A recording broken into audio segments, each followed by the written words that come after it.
Hari ini kita melihat saudaraku bagaimana kita memelihara persatuan dalam tubuh Kristus. Minggu yang lalu kita mendengarkan firman Tuhan mengenai maksud atau tujuan yang kekal dari Allah Bapa. Satu tujuan yang tetap di hati Bapa. Apakah tujuan yang terdapat dalam hati Bapa dari mulanya? Apakah tujuan itu? Saudaraku, dengan singkat saya ulangi lagi pada hari ini bahwasanya tujuan kekal daripada Allah Bapa yaitu supaya Dia memiliki manusia-manusia yang seturut dan segambar dengan Dia sendiri. Itulah sebabnya saudaraku, Tuhan menciptakan Adam dan Hawa yang segambar dengan Tuhan. Dan Tuhan sangat memberkati Adam dan Hawa. Tuhan sangat mengasihi Adam dan Hawa. Dan Adam dan Hawa memperoleh hak atau kebebasan untuk memilih dari Tuhan.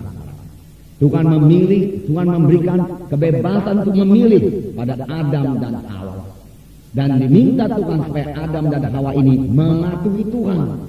Itu sebabnya Tuhan memberikan satu pohon di tengah taman Eden itu yang tidak boleh diambil buahnya atau dimakan buahnya. Tetapi sayang sekali setan, saudaraku, penipu. Setan berkata, Adam, Hawa, engkau tidak akan mati daripada ketika engkau makan buah batang kayu itu, engkau akan menjadi sama dengan Allah. Tidak pernah manusia ini sama dengan Allah, saudara. Tetapi Hawa tertipu, manusia jatuh kepada dosa dan kehilangan kemuliaan Allah, kehilangan gambar dan teladan Tuhan yang mulia itu. Setelah Adam dan Hawa jatuh kepada dosa, Tuhan tidak berhenti dengan rencananya. Tuhan, kita adalah Tuhan yang Maha Kuasa, saudaraku. Dia Tuhan yang sanggup menjadikan segala sesuatu. Walaupun, saudaraku, kelihatannya rencana itu sudah dibendung, saudaraku, Dia tidak berhenti. Dia sudah siap dengan anugerahnya untuk memulihkan kembali manusia itu kepada gambar dan teladan Tuhan. Untuk ini, saudaraku, perlu pengorbanan. Itulah sebabnya Bapa di sorga mengirimkan anaknya yang tunggal yaitu Yesus Kristus menjadi manusia. Manusia semua sudah jatuh kepada dosa dan kurang kemuliaan Allah. Dan akibat daripada dosa itu jadilah keberatan kepada manusia ini. Jadilah kesusahan kepada manusia ini. Yang dari mulanya bukan kehendak Tuhan. Tuhan menghendaki Adam dan Hawa bahagia. Tuhan menghendaki Adam dan Hawa sehat. Tuhan menghendaki Adam dan Hawa hidup dalam kelimpahan. Demikian juga semua keturunan Adam dan Hawa. Pada mula pertama Tuhan menciptakan Adam dan Hawa, Tuhan berkata, berkembang biaklah, penuhilah bumi ini, dan taklukkanlah isinya. Dari mulanya Tuhan menghendaki manusia itu berkuasa. Tetapi itu tidak kejadian karena dosa. Memang dosa merusak manusia ini. Dosa memisahkan kita daripada Tuhan. Dosa saudaraku menghilangkan kemuliaan Tuhan dalam kita. Tetapi Tuhan tidak meninggalkan manusia begitu saja. Dia sangat mengasihi manusia ini. Tuhan tahu rencananya pasti jadi. Tetapi sesuatu harus diperbuat oleh Bapa di sorga, yaitu menebus manusia ini dari dosa. Itulah sebabnya Dia mengirimkan anaknya yang tunggal Yesus Kristus turun ke dunia ini untuk menebus kita yang berdosa ini, supaya kita yang sudah kemuliaan, yang sudah kehilangan kemuliaan Allah itu dapat kembali lagi memilikinya. Saudara yang kekasih dalam nama Yesus, bagaimanakah Tuhan melaksanakannya? Allah kita itu Allah yang adil, Allah kita itu Allah yang suci. Maka keadilan Tuhan menuntut supaya tiap-tiap dosa mesti dihukum. Kalau dosa dibiarkan saja, maka Allah itu bukan Allah yang adil. Seorang hakim yang adil di dunia ini pun harus menghukum dosa. Bapa harus menghukum dosa itu. Dan lagi kesucian Bapa di sorga, saudaraku. Kesucian sorga itu menuntut, saudaraku, tidak ada dosa yang bisa masuk ke sorga. Kesucian sorga akan dikotori oleh satu dosa yang masuk ke sorga. Padahal semua manusia ini sudah jatuh kepada dosa. Jadi bagaimanakah jalannya supaya manusia ini bisa kembali lagi kepada Tuhan? Harus ada seorang yang dikorbankan. Dan ini memang sudah diterangkan Tuhan dalam perjanjian lama melalui nabi-nabinya. Pada waktu itu, dikala bangsa Israel berbuat dosa, maka mereka harus menyembelih seekor domba yang tidak bercacat celah. Darahnya dicurahkan di atas mezbah, itulah penebus dosa mereka. Tetapi sebenarnya darah kambing atau darah domba manapun tidak bisa menghapus dosa manusia ini. Itu hanyalah lambang daripada darah Yesus. Karena hanya darah Yesuslah satu-satunya yang bisa menyucikan kita dari segala dosa kita, saudaraku. Saudara, kemudian Yesus datang dan dia menjadi manusia. Tidak ada dosa pada Yesus. Tetapi semua dosa manusia ini ditimpakan kepada Yesus.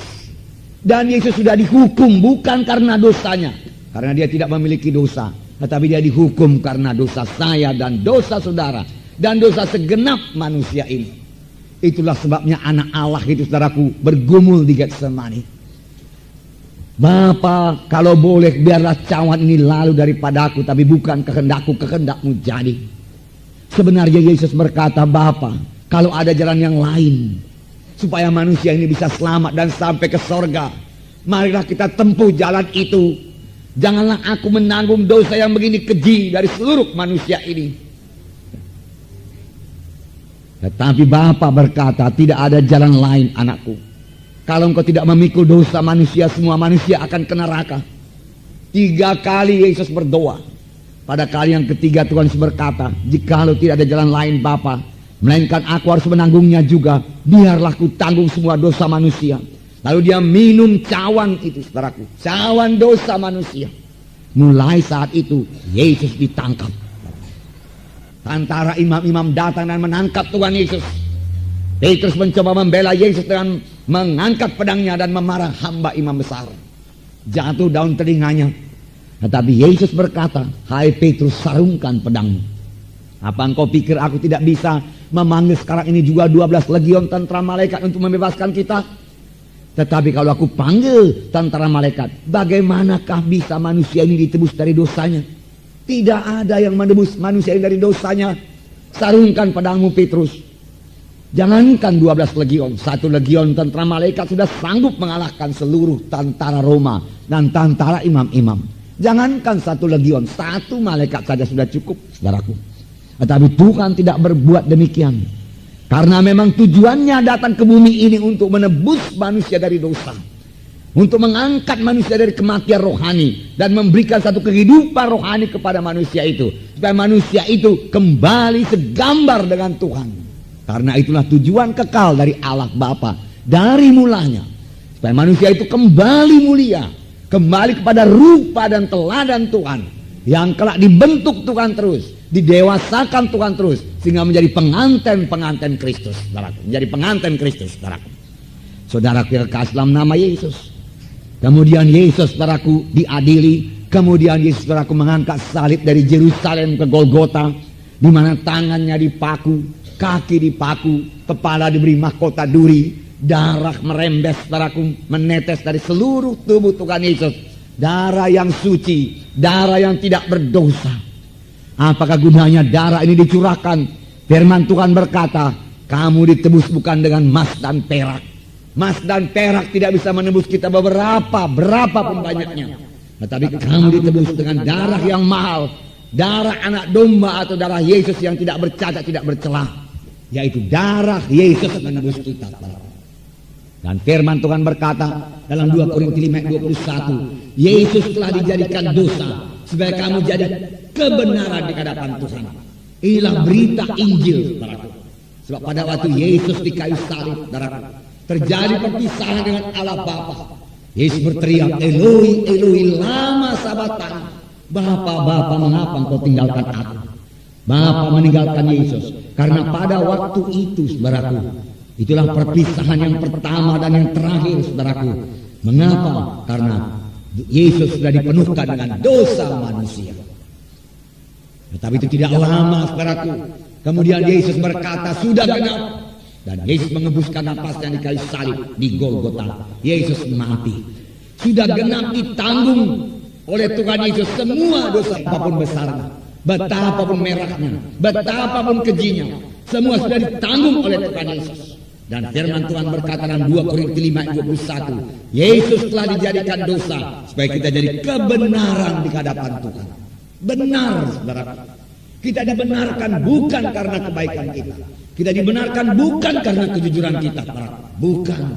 Kita dibenarkan bukan karena apa yang kita capai di dunia ini, saudaraku.